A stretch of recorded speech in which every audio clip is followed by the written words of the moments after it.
Waumini wa dini ya Kiislamu nchini wametakiwa kuendeleza matendo mema yanayompendeza Mwenyezi Mungu, lakini pia kusaidia jamii zenye mahitaji hata baada ya mwezi mtukufu wa Ramadhani. Hamis Suleiman ana taarifa zaidi. Wito huo umetolewa na Sheikh Ali Asa katika hafla ya futari iliyoandaliwa na mjumbe wa CCM mkoa wa Dar es Salaam Asa Simba kwa makundi maalum na wageni mbalimbali iliyofanyika Vingunguti jijini Dar es Salaam. Kheri na baraka za Ramadhani haziishi mpaka Ramadhani ishe. Siku 3, 4, 2 zilizosalia tunachotakiwa ni kuzitumia kwa umakini zaidi, kwa sababu hujui, pengine huku mwisho ndiko kunako zamu yako ya wewe kusamehewa madhambi yako. Wewe ndiyo umechoka, wewe ndiyo unapunguza spidi ya ibada.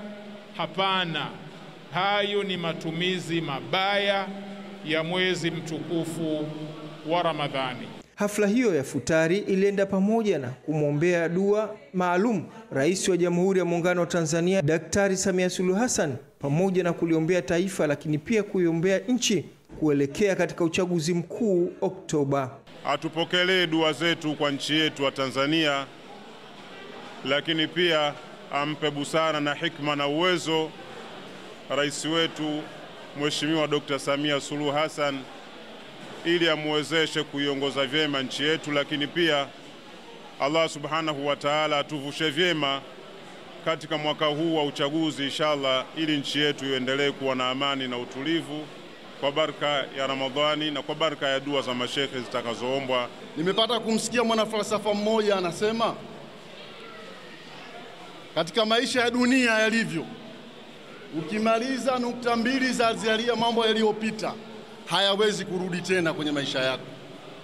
Kwa hiyo muda ambao tumekaa hapa tukasubiri kwa ajili ya iftari ya Asa Simba, maana yake kwenye maisha yetu hautorudi tena mpaka tunakwenda kaburini.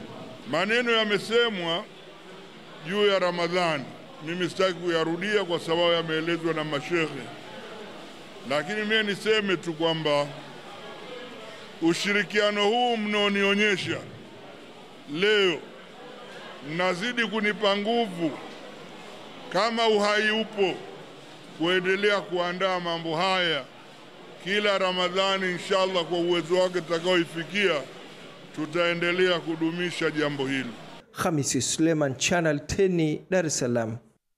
Taarifa hiyo ya Hamis Suleiman inatupeleka moja kwa moja katika habari za kimataifa.